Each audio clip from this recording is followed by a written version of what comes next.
Jesus, I surrender all to Him. I freely give. I will ever love and trust Him, in His presence daily live. The 3rd of January 1900, Volume 3. Peace in any circumstance. I continued to see myself all full of miseries, but not only so, but also restless. It seemed to me that all of my interior had become alarmed about the loss of Jesus. I kept thinking to myself that my great sins had made me deserve that my adorable Jesus had left me, and therefore I was not going to see him any more. Oh, what a cruel death this thought is for me, or rather, more ruthless than any death. No longer to see Jesus, no longer to hear the gentleness of his voice, to lose the one on whom my life depends, and from whom every good comes to me. How can I live without him? Ah, everything is over for me if I lose Jesus. With these thoughts I felt an agony of death. All of my interior was upset, for it wanted Jesus. And he, in the flash of light, manifested himself to my soul, telling me, "Peace, peace. Do not want to disturb yourself. Just as a most fragrant flower perfumes the place in which it is put, so does my peace fill with God the soul who possesses it." And he escaped like a flash. Oh Lord, how good you are with this sinner. And I also tell you in confidence how impertinent you are. For I must lose you no less, and you do not even want me to become disturbed or restless. And if I do it, you make me understand that I myself move away from you. Because with peace I fill myself with God, while becoming disturbed, I fill myself with diabolical temptations. Oh, my sweet Jesus, how much patience it takes with you, because whatever happens to me, I cannot even become upset or disturbed. But you want me to remain in perfect calm and peace. End of the reading. The 3rd of January 1907, Volume 7. True trust reproduces divine life in the soul. Continuing in my usual state, I saw Blessed Jesus for just a little, and he told me, "My daughter, if one fears much, it is a sign that she relies much on herself, because in noticing nothing but weaknesses and miseries within herself, she naturally and justly fears. On the other hand, if one fears nothing, it is a sign that she relies on God, because by relying on God, her miseries and weaknesses are dissolved in God, and as she feels invested by the divine being, it is no longer she who operates, but God within her. So what can she fear? Therefore true trust reproduces divine life in the soul." End of the reading. The 3rd of January 1922, Volume 13. The relations which exist between the divine will and the human will. Continuing in my usual state, my always lovable Jesus, on coming, told me, "Daughter of my volition, come into my will, that you may know the relations which exist between the divine will and the human will, which the creature shattered from the very terrestrial Eden.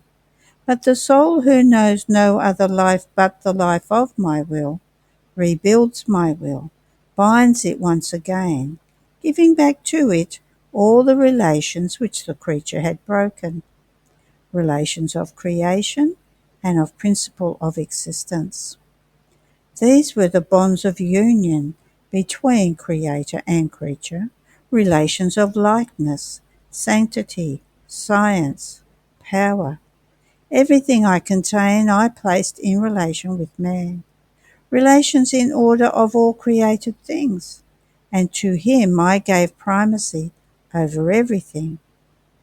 Now by withdrawing from my will, he broke all these relations and placed himself in relation with sin, with passions, with his fiercest enemy. Therefore the soul who lives in my will rises so high as to leave everyone behind. She places herself in order between me and her. She gives herself back to the origin and places all broken relations in force. All created things form her cortege and recognize her as their legitimate daughter, feeling honored to be dominated by her. The purpose for which they were created, to be commanded and to obey her slightest wish, is already accomplished. Therefore all nature remains reverent around her and exults in seeing that finally its God receives the glory of the purpose for which he had created it, that of serving man.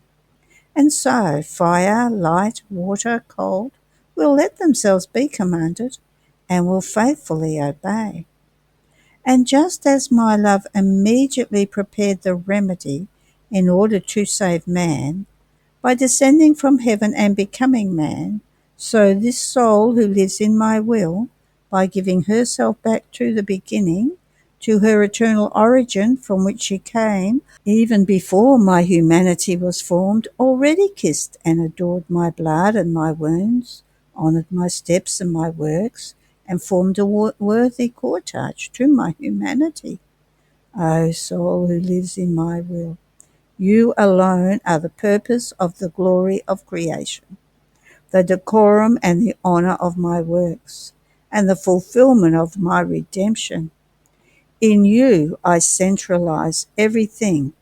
May all relations be given back to you, and if out of weakness you should lack something, for the decorum and the honour of my will, I will make up for you in everything. Therefore be attentive, and give this highest contentment to your Jesus. End of the reading. The 3rd of January 1932, Volume 30. Certainty of the coming of the kingdom of the divine will upon earth. How all difficulties will melt like snow before a burning sun. The human will is the dark room of the creature. My abandonment continues in the divine fiat, but I felt worried by the thought, how will this kingdom of the divine will ever be able to come? Sin abounds, evils get worse. It seems to me that the creatures are not disposed to receive such a great good, so much so that there is not a soul, as good as they may be, who truly wants to occupy himself with making known what regards the divine will. If God does not operate a prodigy of his omnipotence, the kingdom of the divine fiat may be in heaven, but as for the earth, it is useless to think about it. But while I was thinking of this and other things, my beloved Jesus, making his usual visit to my soul, told me, "My daughter, everything is possible for us. The impossibilities, the difficulties, the insurmountable obstacles of creatures melt before our Supreme Majesty, like snow in front of a burning sun. Everything is in whether we want it. All the rest is nothing. Did the same not happen in redemption? Sin abounded more than ever. Only a small group of people was awaiting the Messiah, and in the midst of this group, how many hypocrisies, how many sins of all kinds. They were often idolatrous. But it was decreed that I was to come upon earth. In the face of our decrees, all evils cannot prevent what we want to do. We are glorified more by one act alone of our will than we are offended by all the evils and sins committed by creatures, because our act of the will is divine and immense, and in its immensity It embraces all eternity, all centuries. It extends to all.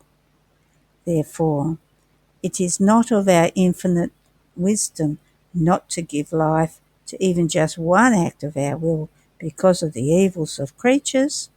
We place ourselves on our divine side, and we do what we have to do. And the creatures we leave by their human side. And acting as sovereigns, we lord it over everything and everyone, even over evil, and we put out our decrees. Now, just as my coming upon earth was our decree, so is our decree the kingdom of our will upon earth. And even more it can be said that one and the other are one single decree. And having carried out the first act of this decree, we are to carry out the second. It is true that we pace ourselves according to the good disposition of the creatures in order to give the great good that an act of our will can produce, and therefore at most we take time, and we make our way in the midst of their evils in order to dispose them. It is true that the times are sad. The peoples themselves are tired. They see all the ways closed to them. They can find no way out even for the necessary natural means. The oppressions, the demands of the leaders are unbearable. Just penalty, since they have elected as leaders godless men of evil life, without a just right to be leaders, who deserve the prison more than the right of regime. Many thrones and empires have been overthrown, and those few that are left are all vacillating and about to be overthrown. So the earth will remain almost without kings in the hands of iniquitous men. Poor peoples, poor children of mine, under the regime of men without pity, without heart, and without the grace to be able to act as guides for their subjects. Indeed, the epoch of the Jewish people is being repeated, as they remained without a king when I was near to coming upon earth, and were under the dominion of an alien empire, of barbarous and idolatrous men who did not even know their Creator. Yet this was the sign of my nearing coming into their midst. That epoch and this one hold hands in many things, and the disappearance of thrones and empires is the announcement that the kingdom of my divine will is not far. It having to be a universal pacific kingdom, there will be no need of kings to dominate it. Each one will be a king to himself. My will be for them law, guide, support, life, and absolute king of all and of each one. And all the arbitrary and rightless leaders will be shattered like dust in the wind. The nations will continue to fight against one another, some by war, some by revolution, among themselves and against my church. They have a fire in their midst that devours them, that gives them no peace, and they can give no peace. It is the fire of sin and the fire of acting without God that gives them no peace, and they will never make peace if they do not call God into their midst as regime and bond of union and of peace. And I let them do, and I will make them touch with their own hands what it means to act without God. But this does not prevent the kingdom of my supreme fiat from coming. This is all creature stuff of the low world that my power knocks down and disperses whenever it wants, and it makes the most serene sky and the most refulgent sun arise from the storm. On the other hand, the kingdom of my divine will is from on high, from the heavens formed and decreed in the midst of the divine persons. No one can touch it or disperse it. First, we will deal about it with one creature alone, forming the first kingdom in her, then with a few, and then making use of our omnipotence, we will divulge it everywhere. Be certain, do not worry because evils get worse. Our power, our winning love that has the virtue of always winning, our will that can do everything and with invincible patience knows how to wait even for centuries. But what it wants and has to do is worth more than all the evils of creatures. In the face of its invincible power and its infinite value, their evils will be like little drops of water, like many trifles that will serve for the triumph of our love and for the greater glory of our fulfilled will. And then, when we have the great glory of forming this kingdom inside one creature alone, she will be like sun, such that all have the right to enjoy and possess its light. More than sun, she will give to all creatures the right to possess a kingdom so holy. And we, with infinite wisdom, will abound with graces, with light, with helps, with surprising means, so that they may let the kingdom of my will reign in their midst. Therefore let me do. When it is your Jesus that has told you this, that's enough. It is as though already done. All evils and all creatures together have no power and no right over our will, nor can they prevent a single act of our will wanted by decrees of our wisdom. Then I continued to think about the divine fiat, and my sweet Jesus added, My daughter, my will is light. The human will is the dark room in which the poor creature lives. As my will enters into this dark room, it remains all invested by this light that illumines everything, even the most remote and little hiding places of the soul. It makes itself light of the thought, of the word, of the works, of the steps, but with a marvellous variety. The thought takes on a variety of colours, animated by the light. The word takes on another variety of colours. The action, the step, are the varieties of colours. And as she repeats the thought, the word, the action, the step, animated by the light of my will, so are the hues of the divine colours formed. And the beauty of it is that they are all colours animated by light. Oh, how beautiful it is to see the creature animated by the rainbow of our divine colours. It is one of the most beautiful scenes that she presents to us and makes us enjoy. We look at her and we see that those are nothing other than the reflection of our thoughts, of our actions, and so forth, that has formed that variety of our divine colours.